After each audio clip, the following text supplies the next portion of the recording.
Okay, girls, now we have come with another recording of rights of consumer. Consumer rights के regarding मैंने एक छोटी सी recording करी थी। अब ये दूसरी रिकॉर्डिंग है जो आपके पास आ रही है।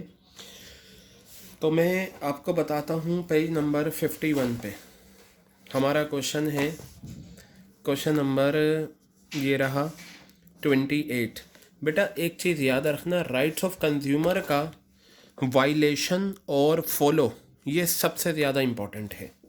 अब मैं आपको एक चीज़ बताऊं, ये जो राइट टू बी इन्फॉर्म है, यहाँ देखिए क्या कहा इन्होंने। This right is violated when complete information is not given to consumer or wrong information is given to consumer about the product. ठीक है, ये एक प्रोडक्ट है। ठीक है बेटा, प्रोडक्ट जो होता है उसकी लेबलिंग तो आपको पता है, बहुत सारी इन्फॉर्मेशन होती हैं लेबलिंग। अगर सारी इन्फॉर्मेशन लेबलिंग की दे रखी हैं तो हम ये कहेंगे right to be inform exercise हो गया। अगर लेबलिंग में कोई भी गड़बड़ हुई है उसी को बोलते हैं wrong information is given to consumer about the product. गलत इन्फॉर्मेशन दी है या सारी इन्फॉर्मेशन नहीं दी, जैसे फॉर एग्ज़ाम्पल एक प्रोडक्ट का लेबलिंग है, उसमें उसका एमआरपी नहीं लिख रखा, उसमें उसका एमआरपी नहीं लिख रखा, बाकी सारी इन्फॉर्मेशन है, तो मैं कहूँगा complete information is not given. तो याद रखना, अगर किसी भी प्रोडक्ट के लेबलिंग के साथ लेबलिंग की सारी इन्फॉर्मेशन गिवन नहीं है तो याद रखना right to be inform violate होगा। स्टोरी टाइप में राइट्स ऑफ कंज्यूमर आप तभी अच्छे से कर पाएंगे जब हर किसी का आपको एक्सरसाइज करना और वायलेट करना अच्छे से पता है। तो इसी एक क्वेश्चन को मैं लेता हूँ कि यहाँ पर देखिएगा, क्वेश्चन नंबर ये भले ही 28 है लेकिन असाइनमेंट में जो मैं इसका नंबर दूंगा वो क्वेश्चन नंबर 2 रहेगा। तो पढ़ते हैं इस क्वेश्चन को, और ये जो बातें मैं बता रहा हूँ इसे नोट डाउन करते रहें। Mister Kapoor bought a perfume from a departmental store. Mister Kapoor ने डिपार्टमेंटल स्टोर से परफ्यूम परचेज़ करा और कैश मेमो ले लिया। बेटा आपको पता है जब हम कोई भी चीज़ कैश में ख़रीदते हैं तो जो सेलर से हमें एक एविडेंस के तौर पर स्लिप मिलती है वो कैश मेमो कहलाता है। ठीक है, इसे हम ये कैश मेमो कहलाता है या इसे रिटेल इनवाइस भी हम बोलते हैं। ठीक है, और जो हम कहते हैं ना बिल दे दो, बेसिकली बिल जो वर्ड आता है वो आता है आपका क्रेडिट ट्रांजैक्शन के साथ। तो हमने क्या करा, परफ्यूम की बोतल परचेज़ करी मिस्टर कपूर ने और कैश मेमो 500 रुपये का कैश मेमो ले लिया जो उन्होंने पे करे थे। यानी कि बायर कौन है, कपूर, और सेलर कौन है, डिपार्टमेंटल स्टोर। बाद में ये पाया गया कि एमआरपी जो है परफ्यूम का वो 400 रुपये था, लेकिन शॉपकीपर ने उस पर एक स्टिकर लगा दिया था 500 रुपये का ओरिजिनल प्राइस का। ठीक है, अब बेटा आप ये बताइए, परफ्यूम की बोतल है, उस पर 400 रुपये का एमआरपी लिखा हुआ है। ठीक है, 400 रुपये का, लेकिन उस पर स्टिकर कितने का लगाया, 500 रुपये का। पूछा क्या है, डू यू थिंक, क्या आप सोचते हो कि कंज्यूमर राइट यहाँ वायलेट हुआ है? अगर हुआ है तो उसका नाम बताओ और एक्सप्लेन भी करो। अब साफ लिखा है एक्सप्लेन, नाम लिखता तो नाम बताते थे लेकिन एक्सप्लेन करने को भी कहा। तो बेटा मेरी बात ध्यान से सुनिएगा, आप मुझे ये बताइए परफ्यूम का जो प्राइस है वो 400 रुपये है और प्रोडक्ट के लेबलिंग पर जितनी इन्फॉर्मेशन होती हैं वो सारी की सारी information right to be inform में आती हैं। अब देखिए यहाँ क्या लिखा हुआ है, 400 रुपये का प्राइस था लेकिन स्टिकर 500 का लगाया, ये बात आ गई। Wrong information is given to consumer about the product, और ये रॉन्ग इन्फॉर्मेशन क्या है, प्राइस 400 की जगह 500 रुपये दिया।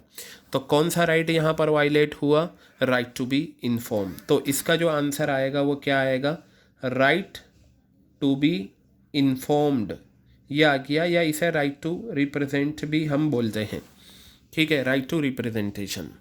तो क्लियर हो गई आराम से। तो एक बात आपने सीखी, यहाँ पर अगर लेबलिंग की सारी इन्फॉर्मेशन नहीं दे रखी या उसके साथ कोई छेड़छाड़ कर रखी है तो याद रखना right to be inform violate होगा। क्लियर हो गई बात ये आपके। अब मैं दूसरी बात आपको बताता हूँ, जैसे आपको एक प्रैक्टिस देखिएगा, कभी आप नोटिस करें, रात में जब आइसक्रीम खाने का दिल करता है तो आइसक्रीम हम मंगाते हैं, ख़ास तौर से दुकानों से, दुकान से तो आप मंगा लेंगे। कभी अगर आप रात में नाइट वॉक के लिए निकलें या फैमिली मेम्बर्स के साथ जाएं, तो आपने देखा होगा जो आइसक्रीम वेंडर होते हैं, जो आइसक्रीम बेचते हैं, उनके पास जो आइसक्रीम ट्रॉली होती है, आपने कहा मुझे चॉक बार चाहिए या मुझे कॉर्नेटो चाहिए, ठीक है, कभी आप नोट करना, ख़ास तौर से कॉर्नेटो जो आइसक्रीम होती है उस पर क्या करते हैं, वो जो अमाउंट वाली फ़िगर होती है उसे मिटा देते हैं। वो क्या करते हैं, अमाउंट वाली फ़िगर मिटा देते हैं। कभी आप चावड़ी बाज़ार मेट्रो स्टेशन के पास रात में जाएं, वहाँ बहुत सारी आइसक्रीम ट्रॉली होती हैं, 3-4 आइसक्रीम ट्रॉली आपको वहाँ मिलेंगी। तो कहीं ना कहीं आपको क्या होगा, अगर आप कॉर्नेटो लेंगे तो आप जस्ट चेक करना, वो क्या करते हैं, प्राइस जो होता है उसे मिटा देते हैं। अगर उस पर प्राइस 40 रुपये है तो वो आपसे 50 रुपये चार्ज करेंगे। कितना है, 40 रुपये, लेकिन चार्ज कितना कर रहे हैं, 50 रुपये, ठीक है। तो बेटा यहाँ पर वो जो सेलर है उसने कौन सा राइट वायलेट करा है, राइट टू बी इन्फॉर्म्ड, क्योंकि उसने लेबलिंग के साथ छेड़छाड़ कर दी। आई थिंक अब ये पॉइंट आपके अच्छे से क्लियर हो गया। आगे बढ़ते हैं। State any 2 responsibilities of a consumer other than that referred here. अब साथ ही पूछा है 2 रेस्पॉन्सिबिलिटीज़ भी बताओ, 2 रेस्पॉन्सिबिलिटीज़ भी बताओ कंज्यूमर की, other than that referred here, एक जिम्मेदारी यहाँ पर है, उसे छोड़कर कोई सी भी जिम्मेदारियाँ, 2 जिम्मेदारियाँ बतानी है। यहाँ कौन सी है, कैश मेमो उसने ले लिया था 500 रुपये का, तो अगर आप देखें ये सारी जिम्मेदारियाँ हैं, इंसिस्ट ऑन कैश मेमो, इसे छोड़कर इनमें से आप कोई सी भी जिम्मेदारियाँ ले सकते हैं, इनमें से आप कोई सी भी जिम्मेदारियाँ ले सकते हैं, सिर्फ 2 जिम्मेदारियां आपको बतानी हैं। क्लियर हो गई। तो अगर ऐसा आता है कि ऊपर कोई जिम्मेदारी को छोड़कर, तो फिर आपको दूसरी जिम्मेदारियां बतानी होंगी। तो ये क्वेश्चन हमारा क्वेश्चन नंबर 2 फाइनली कंप्लीटेड। अब बेटा हम आते हैं क्वेश्चन नंबर 59 की तरफ। कम टू 59, क्वेश्चन नंबर 59, और हम देखते हैं यहाँ पर हमारा क्या क्वेश्चन है। तो ये रहा, इसे मैं क्वेश्चन नंबर 3 कहूँगा असाइनमेंट का।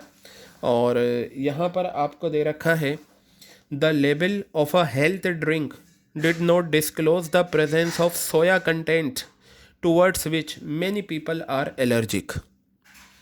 जो हेल्थ ड्रिंक का लेबल था उसमें मेंशन नहीं था सोया कंटेंट, यानी कि उस हेल्थ ड्रिंक में सोया था, सोया की प्रेजेंस थी, जिसकी वजह से कई सारे जो है एलर्जिक हो गए। बेटा अब ये देखिए, लेबल हेल्थ ड्रिंक का डिड नॉट डिस्क्लोज, यानी कि लेबलिंग ने सारी इन्फॉर्मेशन नहीं दी, साफ पता चल रहा है राइट टू बी इन्फॉर्म का वायलेशन। क्योंकि याद रखना, अगर किसी भी प्रोडक्ट का, ये था आपका राइट टू बी इन्फॉर्म, अगर किसी भी प्रोडक्ट की लेबलिंग में सारी इन्फॉर्मेशन है तो हम कहेंगे right to be inform follow हो गया। और अगर लेबलिंग में कुछ इन्फॉर्मेशन नहीं है या गलत इन्फॉर्मेशन दी गई है तो राइट टू बी इन्फॉर्म का वायलेशन। तो साफ क्लियर है कि ये जो पॉइंट है इसमें जो हमारा आंसर है वो क्या है, राइट टू इन्फॉर्मेशन है। तो बेटा ये क्वेश्चन नंबर 3 इसे मैं कहूँगा। क्लियर हो गई बात। अब मैं आता हूँ क्वेश्चन नंबर 69 की तरफ और देखते हैं question number 69, sorry page number 69 था ये, लेकिन इस क्वेश्चन को मैं क्वेश्चन नंबर क्या कहूँगा, 4 कहूँगा। ठीक है, पढ़ते हैं इसका कि इसका क्या आंसर आना चाहिए। क्वेश्चन नंबर 4 मैं अपने पास भी इसे नोट डाउन कर लेता हूँ। चलिए देखते हैं। A consumer boys a new refrigerator, एक कंज्यूमर ने नया रेफ्रिजरेटर परचेज़ करा और इसका फुल प्राइस पे कर दिया। ओके, नो प्रॉब्लम, जितने का भी रेफ्रिजरेटर था वो ख़रीदा और उसका फुल प्राइस पे करा। बाद में उसने ये डिस्कवर करा कि इसका कंप्रेसर जो है वो सेकंड हैंड है। बेटा फ्रिज जो होती है ना, पूरी रेफ्रिजरेटर में जो कंप्रेसर होता है मेन वही होता है। अगर कंप्रेसर ख़राब हो जाए तो 20,000 वाली फ्रिज की कीमत 500 रुपये भी नहीं रह पाती, वो डब्बा है बिल्कुल।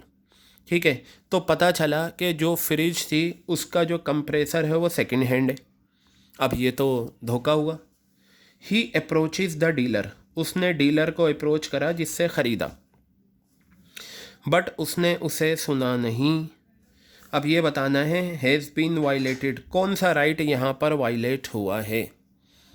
क्लियर हो गई बात। गलत हुआ, उस गलती के लिए अप्रोच करा। अप्रोच करने का मतलब कंप्लेंट के लिए गया, लेकिन उसने सुना नहीं। सुन लेता तो right to be heard follow हो जाता, but he did not listen to him, उसने सुना नहीं।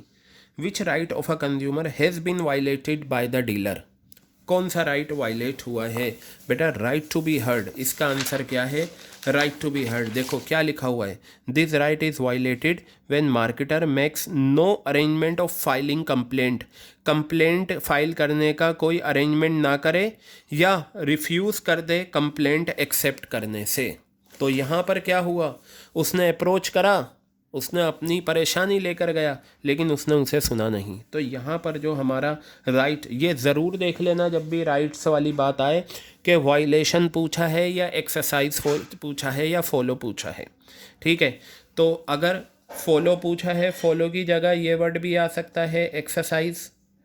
ठीक है, और वायलेशन के लिए तो वायलेशन आता ही है। तो यहाँ पर हमारा answer right to be heard हो गया, यानी कि ये राइट क्या करा है, इन्होंने वायलेट करा है। तो चलिए अब हम आगे की तरफ बढ़ते हैं और देखते हैं हमारा नेक्स्ट जो क्वेश्चन है। ये सारे मैंने यहाँ पर इस वजह से एक साथ मैं आपको समझा रहा हूँ कि जब आप अपने फाइनल पेपर की तैयारी करें तो वहाँ आपको परेशानी ना हो। क्लियर है बात ये?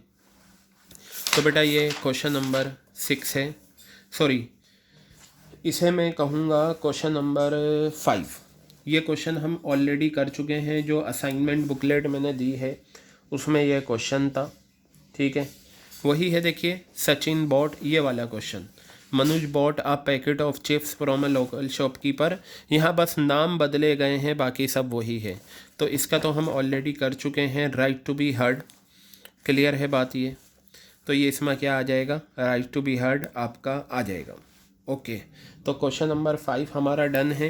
अब मैं 105 पर आता हूँ और यहाँ पर भी हमें एक राइट दे रखा है और हम देखते हैं इसका क्या है।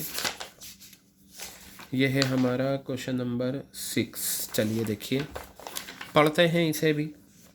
Good health limited, a pharmaceuticals company, has introduced mosquito repellent bands under the brand name Jaddu, जादू पढ़ो या जद्दू पढ़ो, in the wake of outbreak of dengue in various parts of the country. Okay, the product attracted many people from all age groups, especially kids. मतलब product ने सबको अपनी तरफ खींचा, ख़ास तौर से बच्चे।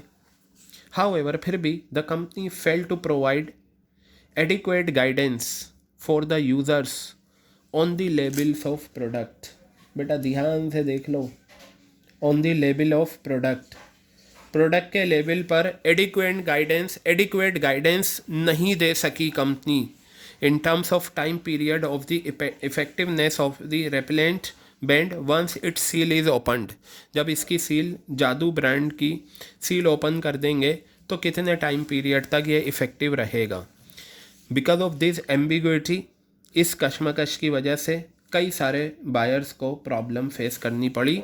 तो पूछा identify the consumer right which has been overlook. Overlook का मतलब यहाँ पर क्या है, वायलेशन। तो बेटा आप मुझे खुद बताओ, अभी मैंने कई सारे इसी रिकॉर्डिंग में डिस्कस करा, अगर लेबलिंग को लेकर कोई भी बात हो रही है, अगर लेबलिंग के रिगार्डिंग कंप्लीट इन्फॉर्मेशन नहीं दी या रॉन्ग इन्फॉर्मेशन दी, यहाँ इन्होंने कहा company fail to provide, company ने कंप्लीट इन्फॉर्मेशन नहीं दी गाइडेंस लेबलिंग ऑफ प्रोडक्ट पे, तो उसका ओवरलुक वायलेशन सिंपल है, राइट टू इन्फॉर्मेशन। क्लियर हो गई बात? ये क्या आ गया, ये राइट टू इन्फॉर्मेशन। और इस क्वेश्चन को मैं नाम दूंगा क्वेश्चन नंबर 6। क्लियर है? तो एक चीज़ हमें पता चली, बार बार मैं आपको रिपीट कर रहा हूँ, अगर लेबलिंग के रिगार्डिंग कंप्लीट इन्फॉर्मेशन नहीं है या गलत इन्फॉर्मेशन है तो बेटा याद रखना वो क्या होता है, राइट टू बी इन्फॉर्म्ड होता है। ठीक है, चलिए ये क्वेश्चन हमारा हो गया। अब हम नेक्स्ट क्वेश्चन की तरफ आते हैं और वह है पेज नंबर 109 पर। तो देखते हैं, पेज नंबर 109 हमारे पास आ चुका है और क्वेश्चन नंबर ये 32 है। बड़ा क्वेश्चन है, तो देखते हैं। पूरा क्वेश्चन पढ़िएगा और देखते हैं क्या पूछा है 6 मार्क्स में।